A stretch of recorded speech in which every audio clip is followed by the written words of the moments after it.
welcome to Vietnam Journal, our daily English news bulletin on NETVIET VTC10. I'm Anya speaking from Hanoi.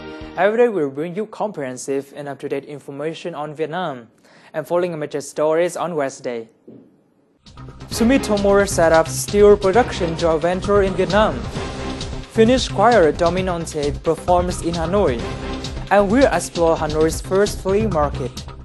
Vietnam's Institute of Policies and Strategy for Agriculture and Rural Development, together with the Vietnam Chamber of Commerce and Industry, jointly held the Vietnam Agricultural Outlook Conference 2012 on Tuesday in Hanoi. The conference focused on the rice crops, livestock, aquaculture, and coffee plantations. The event attracted many experts from Vietnamese and international research organizations and relevant agencies, such as the World Bank, Food and Agriculture Organization or FAO, and the United States Department of Agriculture or USDA. Professor Peter Tamer, outstanding agricultural economist, said agriculture will play a critical role for economic growth and social stability, and more importantly, the sector will open opportunities for investment in the next 50 years. The conference are opportunities for management and policy research institutes and businesses operating in the agro, forestry, fishery sector to discuss effective measures to improve the competitiveness of Vietnam's agricultural products. Japan-based Sumitomo Group plans to establish a steel production joint venture with SMC company in Ho Chi Minh City this April. The plant will specialize in supplying and distributing steel for major projects in this Southeast Asian country. Sumitomo said it will cooperate with some Japanese companies in producing steel for investors, and the SMC company will be in charge of setting up offices, workshops, and warehouses. Demand for steel in the construction of highways, railways, and high-rise buildings is expected to rise by 60% to 8 million tons in 2013, compared to 2010. Sumitomo will focus on producing high-quality steel for use in Vietnam in order to earn around $125 million in revenue by 2015.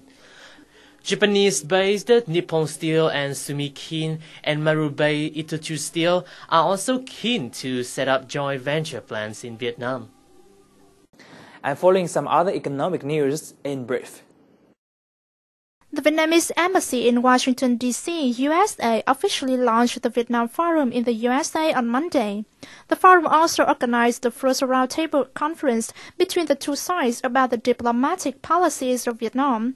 In attendance were many scholars from famous Vietnamese and American universities, representatives from the World Bank, some American NGOs and enterprises. The forum is expected to become a two-state channel to boost Vietnam and the USA's ties.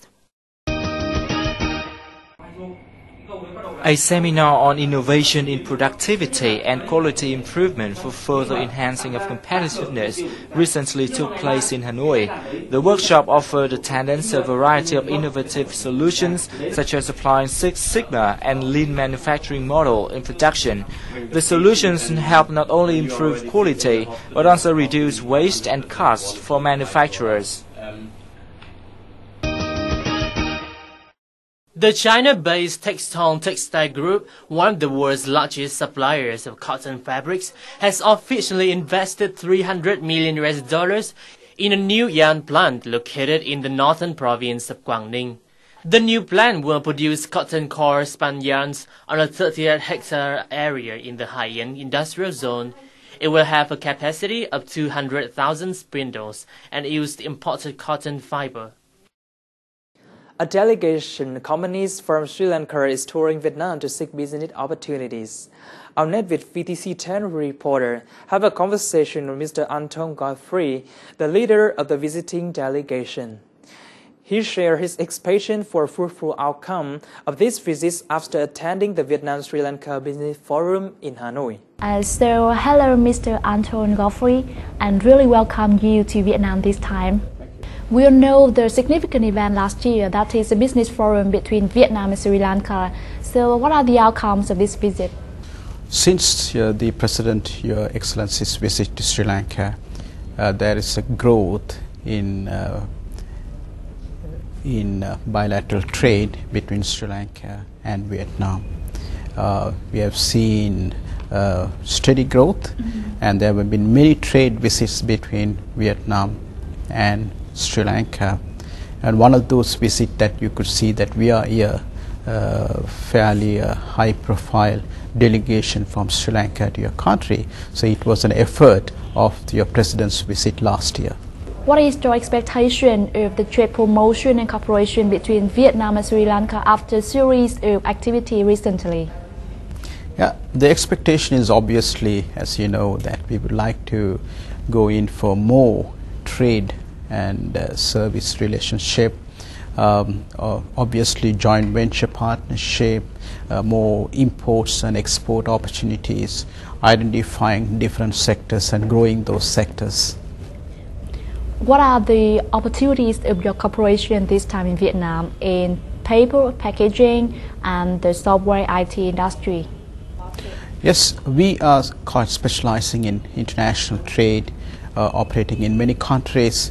So we would look at companies of similar sort who would like to partner with us to develop our international trading portfolio in the pulp and paper sector, print packaging sector, ICT, information and communication technology sector. What are the most significant potential economic sectors in Sri Lanka that Vietnamese enterprise can explore? The ideal matching between Vietnam and Sri Lanka, looking at the profile of both countries, I believe one of the sectors that you can look at is obviously the agricultural sector. You could grow the tourism sector, which has a good potential. You can develop the information and communication technology sector. Logistics, as Sri Lanka is a gateway to South Asia. You can develop the logistics and hub status. Vietnam can use Sri Lanka as the sort of communication hub, logistics hub to grow business into the South Asian region. And of course, vice versa, yes. So that's all we have today. Thank you so much, Mr. Godfrey, for the sharing. Pleasure. Thank you for having me. Macroeconomy, foreign investment, business, society and culture, arts, education, tourism, Vietnam Journal. It's not just news, it's life in Vietnam. Welcome back to our news bulletin. Dominante, one of the most famous Finnish choirs, delivered an exciting performance in Hanoi for the first time on the Tuesday evening. This performance was co-organized by the embassies of Finland to Vietnam and the Vietnam Performing Arts Center.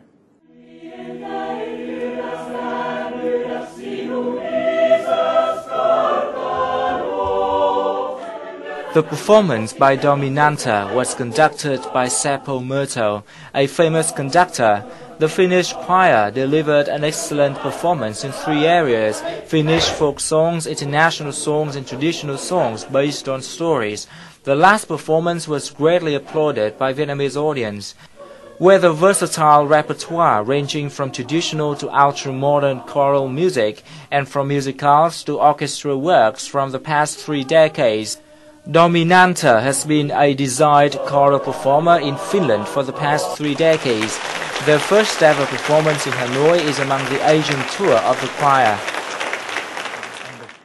Famous German conductor Jonas Anwer will perform with the Vietnam National Symphony Orchestra in Hanoi on March 9 to March 10th. At the concert, he will deliver the famous scores of the Mozart, Beethoven, and Wagner.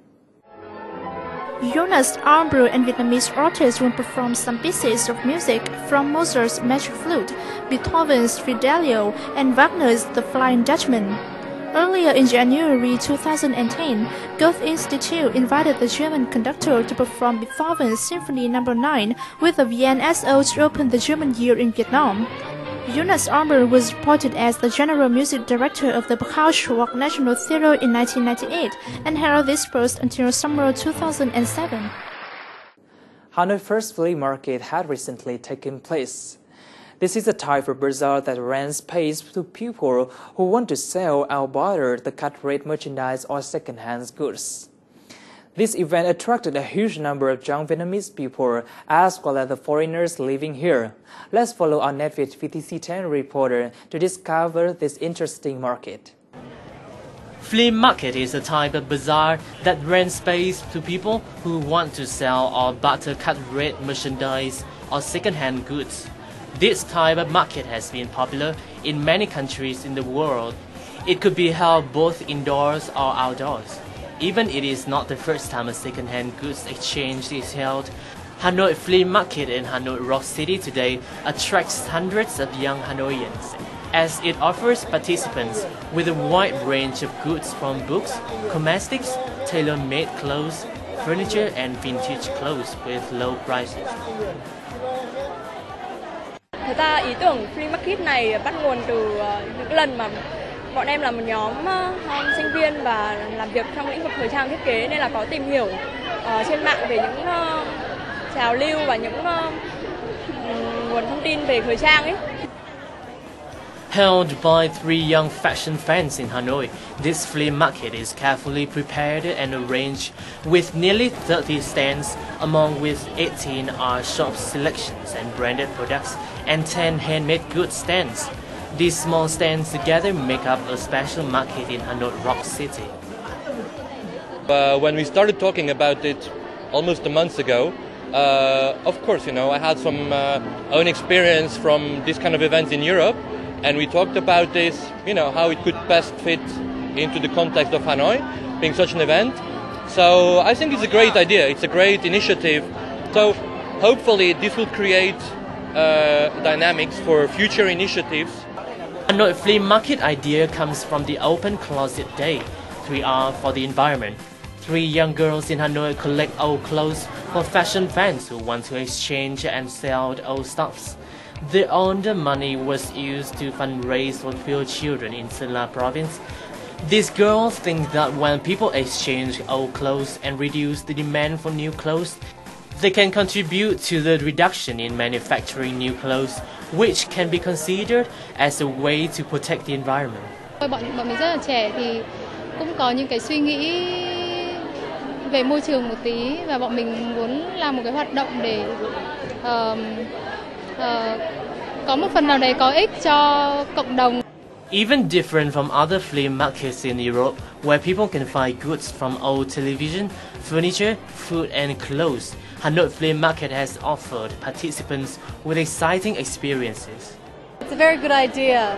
There's so many people. I'm surprised that it's so crowded.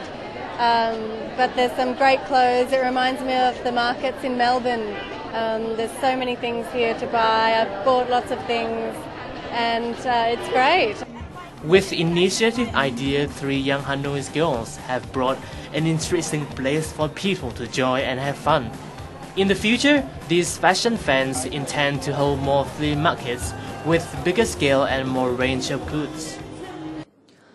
The story about the interesting flea market has wrapped up our news bulletin for today. For comments and feedbacks, please send an email to netvietdaily@gmail.com.